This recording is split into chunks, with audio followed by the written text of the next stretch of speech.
Alhamdulillah Rabbil Alamin. Wassalatu wassalamu ala ashrafil anbiya wal mursalin wa ala alihi wa sahbihi ajma'in. Asyhadu an la ilaha illallah wahdahu la syarika lah wa asyhadu anna Muhammadan abduhu wa rasuluh. Ya ayyuhalladzina amanu taqullaha haqqa tuqatih wa la tamutunna illa wa antum muslimun.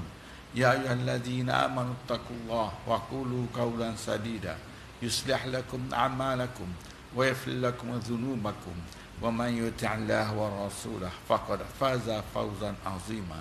Amma ba'du, fa inna asraqal hadits kitabullah wa khairal hadi hadi Muhammad sallallahu alaihi wasallam wa syarrul umuri muhdatsatuha wa kullu muhdatsatin bid'ah wa kullu bid'atin dalalah wa kullu dalalatin finnar. Amsayna ala fitratil Islam wa kalimatul ikhlas wa ala dini nabiyina Muhammad sallallahu alaihi wasallam wa ala millati abina Ibrahim hanifan wa ma kana minal musyrikin. Ya berusaha Tuan Nazir Masjid Timbalan, saudara bandar dan para JK yang dimuliakan, yang dirahmati imam yang memimpin solat maghrib sebentar tadi dan mendoakan kita sejahtera dunia dan sejahtera di akhirat, dan juga Bilal yang mengumandangkan azan, Siap yang mempersiapkan masjid menyambut kita semua. Sesungguhnya muslimin, muslimat yang dirahmati Allah, yang diredai Allah, insya-Allah. Assalamualaikum warahmatullahi wabarakatuh. Bersyukurlah kepada Allah SWT kerana telah menganugerahkan kepada kita masa untuk hadir ke masjid. Itu masa anugerah Allah. Itulah masa emas kita, berpandukan kepada masa Nabi sallallahu alaihi wasallam. Harian Nabi ulang alik ke masjid. Itu masa, itulah yang disuruh oleh Allah. Demi masa semuanya rugi. Jadi manusia ini rugi kerana tak memenuhi masa. Siapa yang tak rugi? Yang tak rugi itu orang beriman dan beramal soleh. Siapa yang beriman dan beramal soleh? Antaranya ialah orang yang datang ke masjid. Itu antara yang beramal soleh, beriman dan beramal soleh. Itulah orang yang memenuhi masa. Dia tak akan rugi. Di akhirat nanti dia tak akan rugi. Rugi di situ ialah di akhirat nanti. Di sini tak nampak siapa rugi. Di akhirat nanti barulah kita tahu siapa yang rugi. InsyaAllah kita semua bukan daripada kalangan orang yang rugi. Pada kali ini bersyukur juga kerana setelah ulang alik sampai lebih kurang beberapa tahun, tamatlah satu fasal, iaitu fasal kematian. Buku ini ada 3 fasal. Fasal kematian, fasal al-akhirat dan fasal kiamat. 3 fasal. Fasal pertama adalah kematian dah tamat. Alhamdulillah tamat dengan baik. Walaupun saya cuba yang terbaik bagi diri saya, itulah yang terbaik bagi saya. Sebenarnya bukanlah yang terbaik untuk saya sampaikan. Di luar sana masih lagi yang terbaik. Banyak lagi yang terbaik. Itulah kemampuan saya. Apa-apa pun fasa pertama dah habis. Pada petang ini kita akan mulakan fasa yang kedua. Fasa kedua ialah alam akhirat. Jadi alam akhirat ini, bilakah bermula alam akhirat? Alam akhirat bermula apabila kita dibangkit daripada kubur. Bermulalah alam akhirat. Sebelum pada itu ialah alam barzah. Alam barzah ini di antara alam akhirat dan alam dunia. Dia di tengah-tengah. Nak kata alam akhirat pun tidak, nak kata alam dunia pun tidak. Itu alam barzah. Dah berlalu alam barzah, itu alam kubur, alam kematian. Sekarang ini kita dah masuk alam akhirat. Tajuk pertamanya untuk fasal ini ialah tajuk turutan ialah tajuk yang ke-65. Bermakna alam kematian itu ada lebih kurang 64 tajuk. 64 tajuk dah berlalu, ulang alik berapa tahun habis. Ikut turutan di sini ialah tajuk yang ke-65 ataupun tajuk pertama, iaitu tajuknya ialah yang kita nak kongsi, punahnya, rusaknya makhluk, tiupan sangkakala, kematian, jarak waktu antara tiupan sangkakala pertama dan kedua, kebangkitan kembali dan neraka. Jadi banyak. Yang pertamanya punahnya makhluk, al-fana, biasanya musnuk. Yang kedua ialah nak dikatakan di sini, perkatakan di sini tiupan sangkakala. Yang ketiga ialah kematian. Yang keempat, jarak antara tiupan kali pertama, tiupan kali yang kedua, berapa lama jaraknya. Dan yang seterusnya ialah kebangkitan kembali, bangkit daripada kubur. Dan seterusnya ialah neraka, wali'auzubillah. Neraka ini untuk orang kafir saja. Untuk kita, semuanya kita ini ialah syurga. Sesiapa saja orang Islam, kaki kanannya dah berada dalam syurga. Kita ni kaki kanan dah berada dalam syurga. Tunggu kaki kanan tarik kaki kiri masuk dalam syurga. Kita tu orang Islam. Orang Islam selagi ada la ilaha illallah, dia akan masuk syurga. Dalam pada itu, ada orang Islam terus langsung masuk syurga. Terus masuk syurga. Kalau mati syahid, tak dihisap pun. Terus masuk syurga. Dan pada itu ada orang Islam, dia masuk ke neraka dahulu. Kerana fa'amma man thaqulat mawazinuhu fahuwa fi isyatir radiyah wa amma man khaffat mawazinuhu fa ummuhu hawiyah. Siapa yang berat timbangan amalan soleh, dia masuk syurga. Ini orang yang terus masuk syurga, tak ke mana-mana. Ada pun yang ringan timbangan soleh, yang beratnya ialah amalan buruk, dia masuk neraka dahulu. Ini orang Islam. Sehinggalah tempoh habisnya, jadi orang Islam ini masuk neraka bertempoh. Orang Islam masuk syurga kekal abadi. Orang kafir masuk neraka khalidina fiha, kekal abadi dalam neraka bersama orang munafik. Orang Islam bertempoh. Kalaulah dia itu dikehendaki dia dimasukkan neraka, ada katakan dia tidur sahaja, tak sakit pun, wallahu alam. Itu nasib masing-masing. Kalau dah masuk neraka sakit, sakit terazab, itulah yang kita dengar kalau masuk neraka. Wali'auzubillah, insya-Allah kita semua terus saja ke syurga apabila dibuka bersama dengan Nabi sallallahu alaihi wasallam. Kita lihat di sini diriwayatkan oleh Muslim dari Abdullah bin Amr bahawa Rasulullah sallallahu alaihi wasallam bersabda, Dajjal akan keluar dari tengah-tengah umatku. Setelah Dajjal tinggal selama 40 hari atau 40 bulan atau 40 tahun, Allah lalu mengutus Nabi Isa alaihissalam yang menjelma seolah seperti sahabat Urwah bin Mas'ud. Setelah Isa tiada, manusia tinggal selama 7 tahun dalam keadaan yang amat damai. Kemudian Allah Maha Mulia, Maha Agung meniupkan angin dingin, angin sejuk dari arah utara. Siapa saja hatinya masih ada rasa iman dan kebajikan seberat zarah sekalipun, tidak dibiarkan hidup di muka bumi oleh angin tersebut. Bahkan sungguh pun ia masuk dalam gunung, tetap akan diburunya untuk dicabut nyawanya. Sehingga yang tinggal adalah orang-orang jahat, yang liar dan ganas. Mereka tidak mengenal sesuatu yang ma'ruf dan tidak mengingkari sesuatu yang mungkar.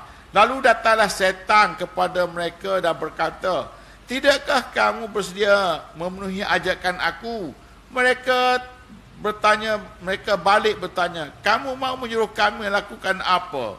Ia menyuruh mereka menyembah berhala, dan kerana menjanjikan kesejahteraan hidup, mereka pun menurut. Kemudian itulah sangka kala, dan siapa pun mendengarnya pasti binasa. Yang pertama kali mendengarnya ialah orang yang sedang memperbaiki kolam tempat minuman untanya, dan ia pun mati bersama seluruh manusia. Selanjutnya Allah menurunkan hujan gerimis yang daripadanya tumbuh jasad-jasad manusia. Kemudian itulah sangka kala sekali lagi, maka tiba-tiba mereka menunggu keputusan masing-masing. Seperti mana yang dikutip dari surah Az-Zumar, فَإِذَا نُفِخَ فِي الصُّورِ فَصَفِقَ مَنْ فِي السَّمَاوَاتِ وَمَنْ فِي الْأَرْضِ إِلَّا مَا شَاءَ اللَّهُ. Kemudian disangka kala sekali lagi, maka tiba-tiba mereka menunggu keputusan masing-masing. Kemudian dikatakan, wahai manusia, ayuh menghadap Allah kamu. Tahanlah mereka di tempat perhentian, kerana sesungguhnya mereka akan ditanya. As-Saffat ayat yang ke-24. Itu hadis. Hadis ini hadis daripada Sahih Bukhari, Sahih Muslim. Hadis ini daripada Sahih Muslim. Itulah yang merakumi tajuk yang disebut tadi, iaitu manusia semuanya mati, tiupan sangkakala, kematian, jarak waktu antara pertama dan yang kedua, kebangkitan kembali, dan neraka. Neraka itu orang kafir. Kalau kita lihat hadis yang panjang ini, jadi apabila sampai satu masa huru-hara dunia,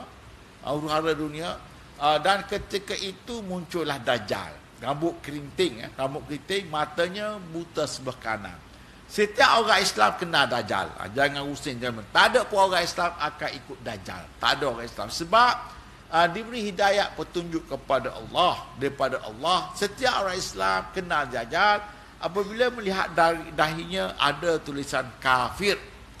Orang kita di Malaysia contohnya boleh baca kafir atas dahinya, sama ada tulisan Jawi ataupun tulisan Arab ataupun itu adalah kehendak Allah dengan hidayahnya. Jadi orang Islam tak akan ikut.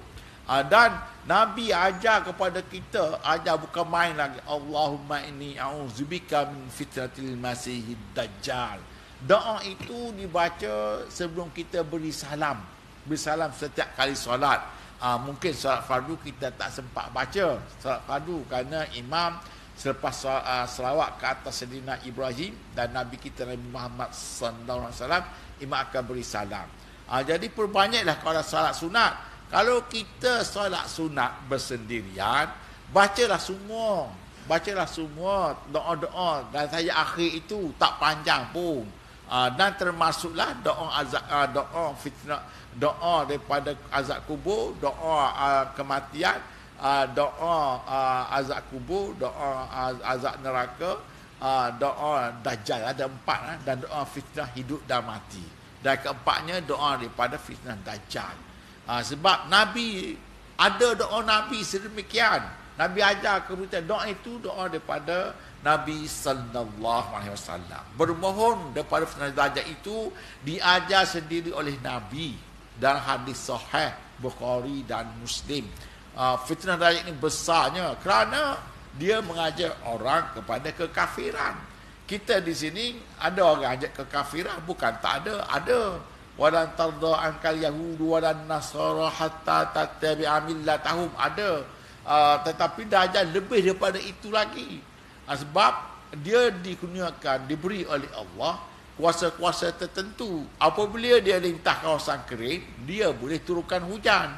Apabila dia kena kawasan itu kering, dia boleh keringkan, dia boleh hidupkan yang mati, boleh hidupkan yang mati, boleh matikan yang hidup.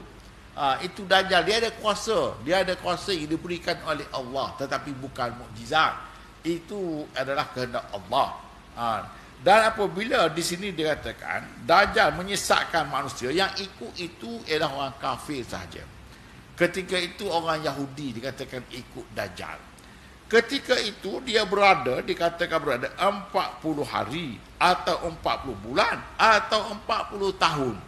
Maknanya mungkin 40 hari, mungkin 40 bulan, mungkin 40 tahun. Ulama kita kata sebenarnya 40 hari pun betul, 40 bulan pun betul, 40 tahun betul. Kerana walaupun 40 hari terasa seperti 40 tahun, walaupun 40 bulan terasa seperti 40 tahun. Sedangkan 40 tahun itu memang 40 tahun dah. Kerana masa ketika itu menjadi panjang. Wallahu a'lam. Dan Dajjal itu apabila tiba masa dikehendaki Allah, turunlah Nabi Isa di menara Babil. Babil ini Babylon. Babylon di negeri Iraq, di negara Babil. Rambut keemasan, baunya harum. Sesiapa yang hidu bau Nabi Isa, kalau orang kafir mati. Kalau orang Islam terus menyambut kedatangan Nabi Isa, lalu dia bunuh Dajjal. Dan memecahkan parang salib dan membunuh babi. Itu Nabi Isa.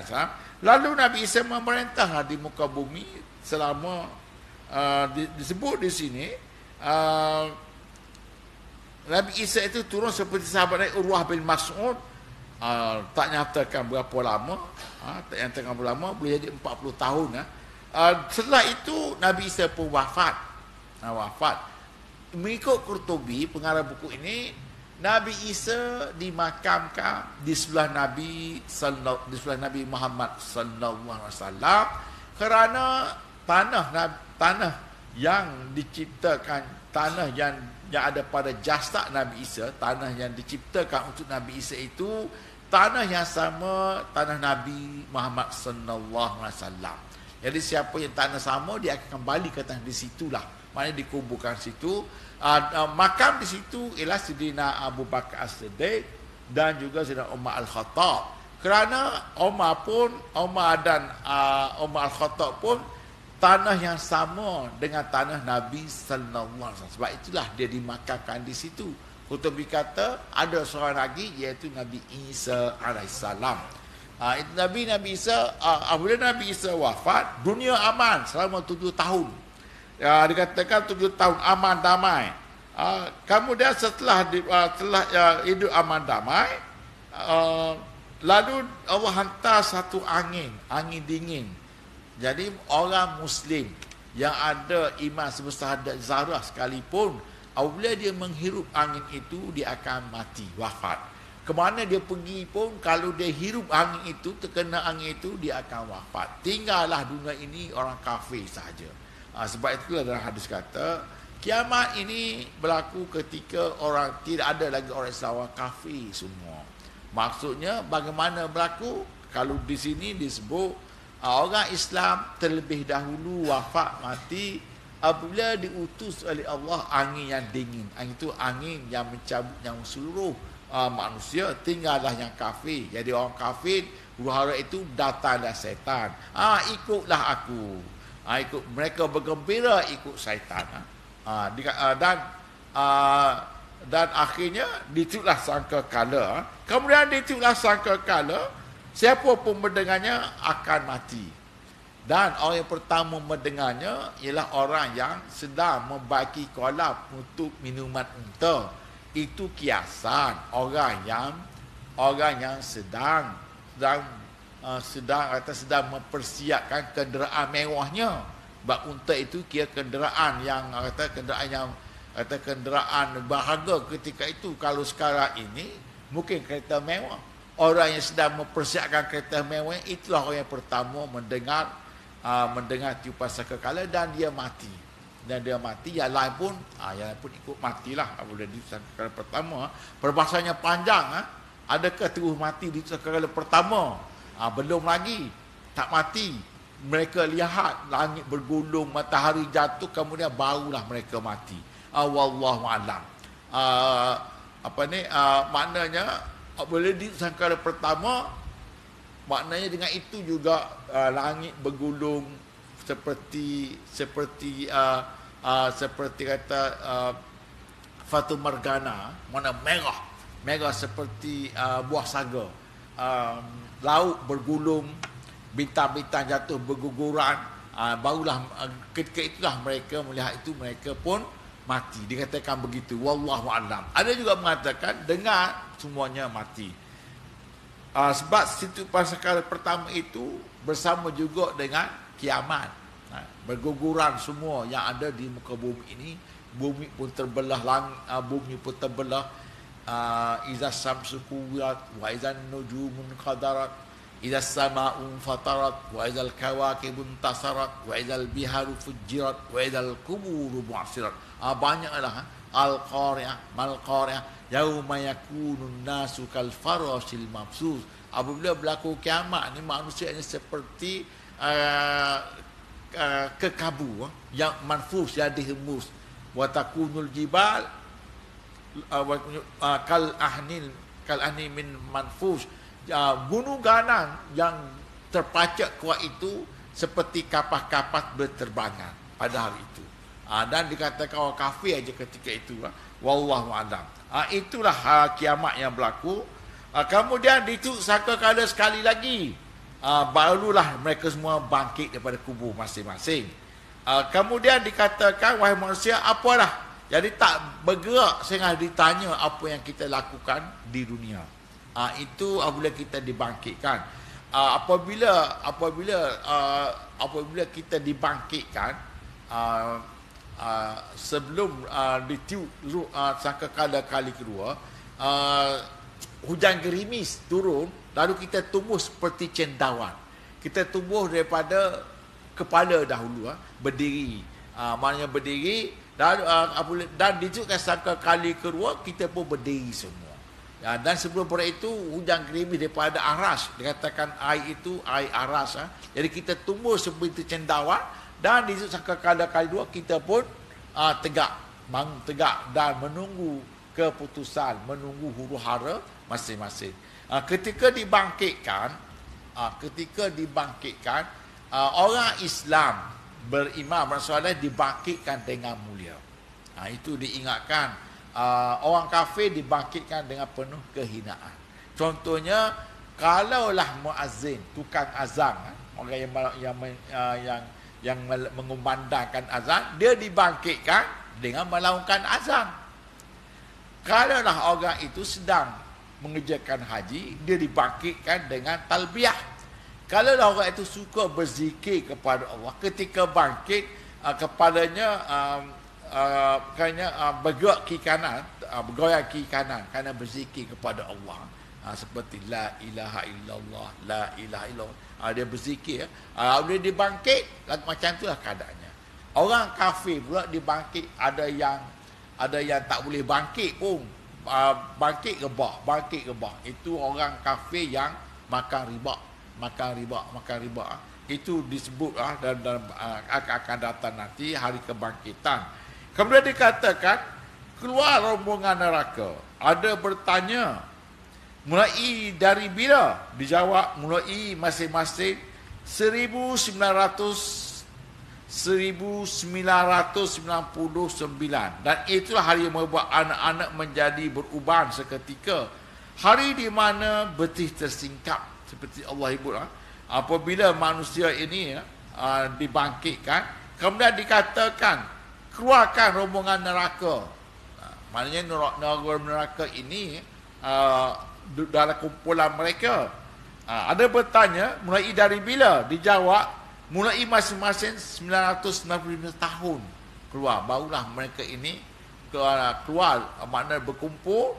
Dan ketika itulah membuat anak-anak menjadi beruban seketika, dan di mana mereka betih tersingkap. Huru hara pada hari itu, anak-anak kecil pun beruban kerana huru hara sangat.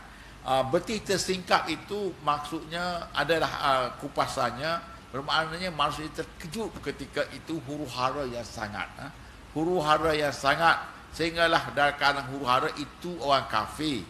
Kita orang Islam beramal soleh ini diberi petunjuk ke mana kita nak pergi apabila dibangkitkan. Ada arah tuju yang Allah hidayatkan ke mana kita nak pergi. Arah tuju ada untuk orang Islam. Orang kafir dalam keadaan kebingungan, keadaan yang kata tak tahu apa pun. Kerana ketika itu huru hara yang amat sangat. Kecuali orang beriman dan beramal soleh. Jadi kita tak terasa di dunia, kita ingat tak terasa. Di akhirat nanti itu ada katakan, di akhirat barulah kita tahu siapa yang rugi, siapa yang untung, siapa yang beruntung, siapa yang rugi. Orang yang rugi kerana tidak memenuhi masa dengan jadual Allah. Kita hidup di dunia ini ada jadual Allah, ada masa-masa peraturan yang Allah aturkan kepada kita. Contoh paling senang, Allah dah atur dah 5 waktu. Itu jadual kita dengan Allah. Dah ada lagi yang lain-lain. Kalau tak penuhi masa itu, tunggulah. Hari kamu akan dikatakan semua manusia rugi. Ini yang rugi ni 1990 tahun. Mereka berkumpul dengan keadaan kerugian. InsyaAllah kita orang yang beruntung. Diriwayatkan oleh Muslim dari Abu Hurairah bahawa Nabi bersabda, jarak pula, jarak antara dua tiupan sangkakala itu 40. Nabi sebut 40 saja. Tak disebut 40 hari ke, 40 detik ke, 40 saat ke, 40 minit ke, 40 minggu ke, 40 hari. Tak sebut, 40 saja. Seperti tadilah, ada Nabi kata 40 hari ataupun 40 bulan ataupun 40 tahun. Tak lagi pada itulah. Mungkin 40 hari, mungkin 40 bulan, mungkin 40 tahun. Nabi sebut 40 saja. Jadi sahabat tanya pada Abu Hurairah. Tanya, mereka menganggap Abu Hurairah ni tahu perkara ini. Dia pula tak mau sebut pula. Jadi mereka tanya, wahai Abu Hurairah, maksudnya 40 hari ke? Ia menjawab, aku tak mahu memberi ulasan. Mereka bertanya, 40 bulan ke? Ia menjawab, aku tak mau beri ulasan. Mereka tanya lagi, 40 tahun ke? Aku tak mau beri ulasan. Kemudian Allah, selepas 40 itu, kita kata 40 tahun dah. Kata 40 tahun. Selepas itu, Allah menurunkan air dari langit. Mengikut tafsirnya, air daripada arash. Menitis, air gerimis. Bukan hujan lebat. Hujan yang perlahan. Hujan gerimis. Hujan yang perlahan.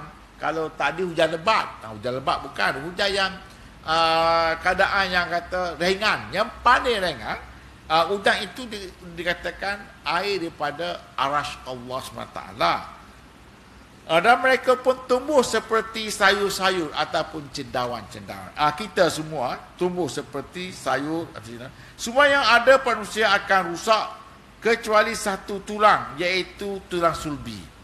Ketika itu apabila kita wafat nanti, semua akan hancur dimakan bumi kecuali orang mati syahid lah, mati syahid, dan juga nabi-nabi tak hancur. Kita semua ini hancur. Yang tak hancur, ya itulah tajuk terakhir bab kematian. Dulu kalau tuan ingat, yang tak hancur ialah tulang sulbi. Kerana itulah tulang yang pertama dijadikan kita. Kalau mengikut firman Allah Ta'ala,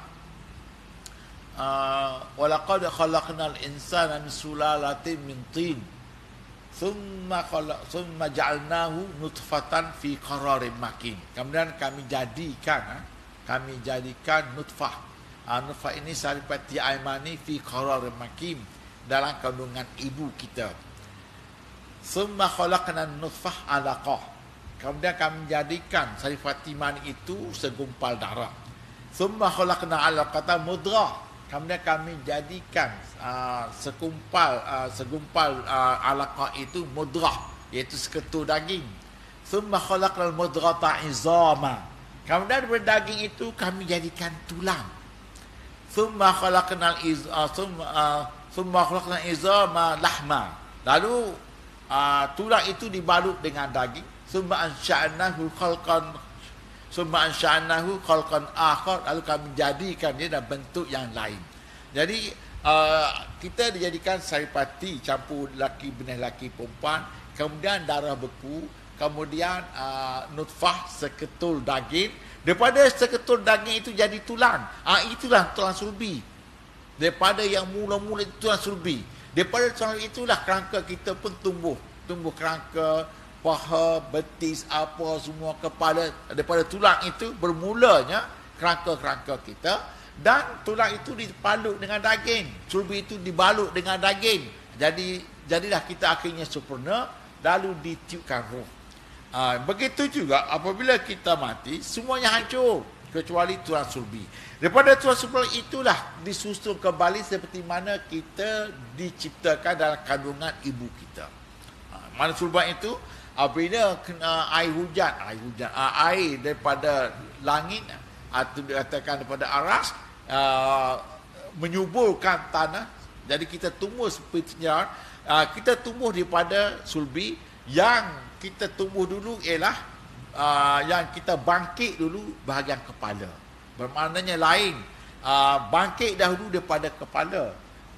Disusun itu kembali seperti awal kejadian kita daripada tulang sulbi yang tak hancur, disusun balik tulang-tulang. Itu adalah kuasa Allah Subhanahu Wa Taala.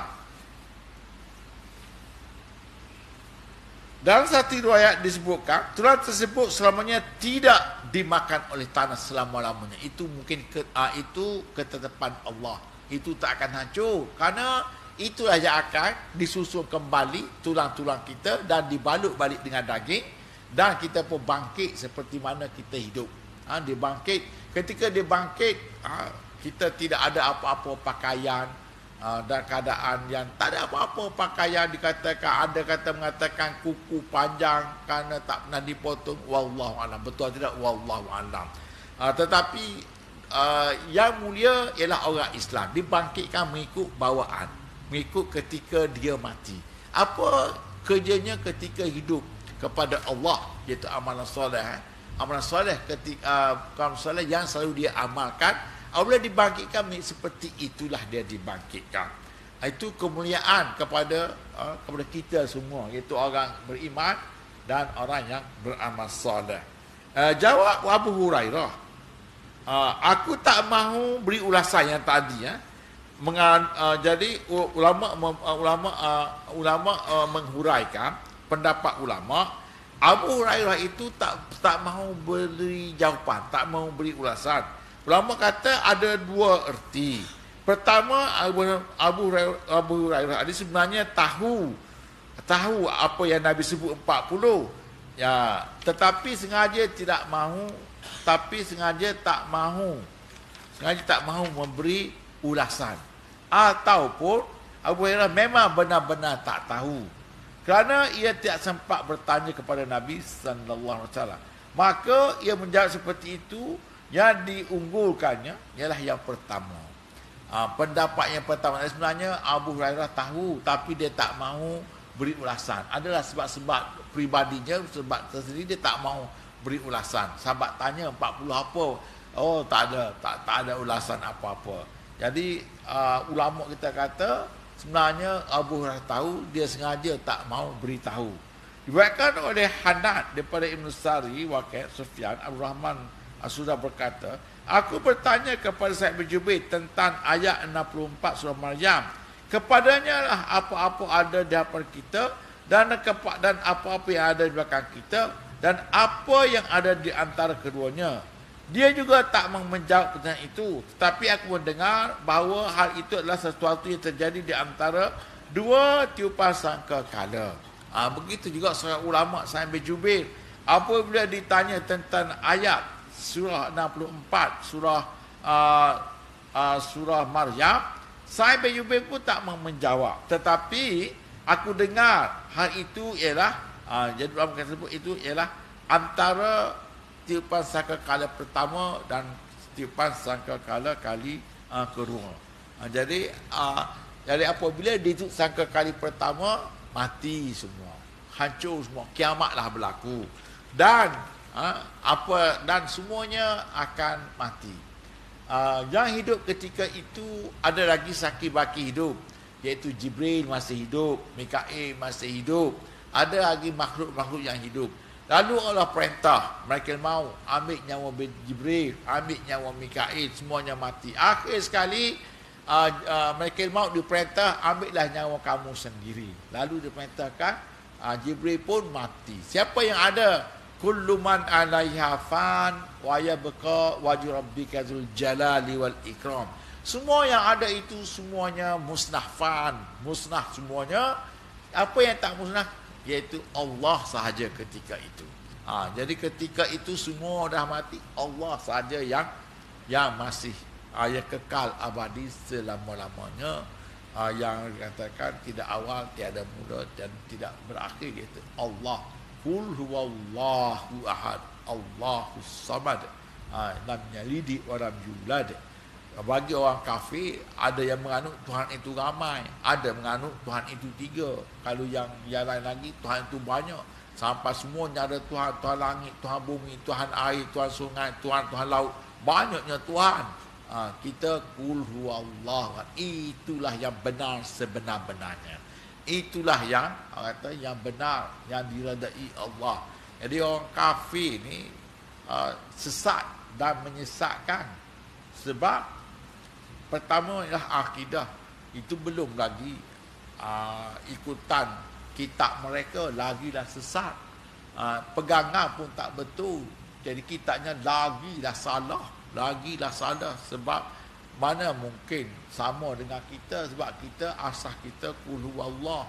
Jadi semuanya ialah ibadat kita lillahi rabbil alamin. Inna salati wa nusuki wa mahyaya wa mamati lillahi rabbil alamin. Kita semuanya Allah yang satu, Allah yang tunggal. Jadi orang kafir banyaknya Tuhan, bermaknanya sentiasa berubah. Kerana berlainan tempat, Tuhan lain pula. Kalau pergi ke laut, Tuhan lain pula. Itulah orang yang sesat. Dan sesat itu ialah kerana mereka tidak mahu tak mahu berkeras, sombong dan angkuh menerima Al-Quran. Bukan setakat itu, bangga pula baca Al-Quran, dengan bangga baca Al-Quran. Bagaimana nak dapat petunjuk? Semoga mereka ini diberi hidayah oleh Allah, berpegang kepada agama Allah. Balik kepada sini, jadi kiamat ini akan berlaku apabila ditiupkan sangka kala. Bermakna sangka kala yang pertama, ulama kita mentafsirkan tiupan sangka kala hanya 2 kali saja. Ada pendapat kata 3, tapi pendapat yang unggul, yang lebih kuat dengan pendapatan ulama ialah 2 saja. Kerana yang pertama, yang kedua itu adalah sekali saja. Memang Allah sebut ada 3, tetapi ulama kita kata 2 kali saja. Yang pertama itu merakumi 1 dan 2. Dan kali kedua itu kita pun bangkit. Allah menghidupkan Israfil. Apabila disangkakala semuanya mati, termasuk juga Israfil. Apabila nak ditiupkan sangkakala kali kedua, jadi Allah hidupkan Israfil, kerana dia akan tiupkan sangkakala kali kedua. Dan kita pun bangkit. Kita bangkit seperti disebut tadi. Apabila kita bangkit, bermulalah alam akhirat. Itulah alam akhirat. Bermulalah alam akhirat. Bermulalah pencarian syurga. Bermulalah siapa ahli syurga dan siapa ahli neraka. Ahli syurga ini sebenarnya dah ada di dunia ini. Kalaulah dia ahli syurga, memanglah dia ahli syurga. Apabila kuburnya tamat syurga, itulah ahli syurga. Dibangkitkan dengan mulia, itulah ahli syurga. Dan hisab yang mudah, itulah ahli syurga. Dan menerima kitab sebelah kanan, itulah ahli syurga. Siapa yang ahli syurga, memang dia ahli syurga. Dan akhirnya merintah sirat dengan laju seperti kilat, dan masuklah syurga. Syurga yang dijanjikan oleh Allah Subhanahu Wa Taala. Jadi alam akhirat ini bermula dengan kebangkitan. Kebangkitan itu bermula dengan tiupan sangkakala kali kedua. Kita pun bangkit. Dan keadaan yang huru-hara di situ, Allah sediakan satu bayang. Bayang itu orang terpilih sahaja di padang mahsyar. Tidak ada tempat yang teduh. Itulah satu-satunya tempat yang teduh. Siapa yang di bawah itu? Disebutlah Imam Adil. 2 orang lelaki berkasih sayang kerana Allah. Sama juga dengan perempuan. Nabi sebut berkasih sayang kerana Allah. 2 lelaki berkasih sayang kerana Allah. Sebab manusia sekarang ni ada juga 2 lelaki berkasih sayang, tapi kerana syaitan, kerana mereka berdua itu gay, ada les lah apa lah. Nabi sebut dua-dua itu berkasih kerana Allah, bertemu kerana Allah, berpisah kerana Allah. Orang yang sedekah, orang yang sentiasa zikir, orang yang beribadat pada muda sampai ke tua, disebut 7 golongan. Itu yang dikatakan ahli syurga, memanglah dia ahli syurga. Di dunia ini pun dah ada ahli syurga. Siapa? InsyaAllah kita semua. InsyaAllah kita semua ini. Dan apabila dibangkit, ahli syurga memang dah ahli syurga. Apabila ditimbang, ahli syurga memang dah ahli syurga. Apabila diberi kitab, ahli syurga memanglah ahli syurga. Itulah syurga. Jadi ahli syurga ini sentiasa memancar mukanya dengan putih. Yauma tabyaddu wujuh wa taswaddu wujuh fa ammal ladzina swaddat wujuhum akafartum ba'da imanikum fazuqul azab bima kuntum takfurun. Muka hitam itu orang kafir. Wa ammal ladzina byaddat wujuhum fa fi rahmatillah. Muka putih di akhirat nanti itu orang dapat rahmat. Hum fiha khalidun. Sebab itulah siapa ahli syurga, memanglah dia ahli syurga. InsyaAllah kita semua begitulah. Apabila dikubur ahli syurga, memang ahli syurga, kerana kuburnya tamat syurga. Dibangkit dengan kemuliaan. Dan semuanya proses untuk masuk syurga itu, semuanya berjalan lancar, tak ada tersekat-sekat. Semuanya lancar, tak ada tersekat-sekat, bergembira. Orang lain ketika itu tunduk muka, tunuk mukanya hitam legam. Wujuhu yawma'izin wa wujuhu yawma'izin 'alaiha ghabarah tarhaquha qatarah, seperti disebut tadi lah, muka hitam legam. Ulaika humul kafaratul fajarah, itulah orang kafir dan orang-orang yang berdosa. Jadi ngam-ngam dengan waktu solat. Jadi kita tangguh sesi ini dengan tasbih kafarah dan surah Al-Asr. Subhanakallahumma bihamdik asyhadu an la ilaha illa anta astaghfiruka wa atubu ilaik. Bismillahirrahmanirrahim. Wal 'asr innal insana lafi khusr illa allazina amanu wa 'amilus solihat wa tawassaw bil haqq wa tawassaw bis sabr. Sekian. Assalamualaikum warahmatullahi wabarakatuh.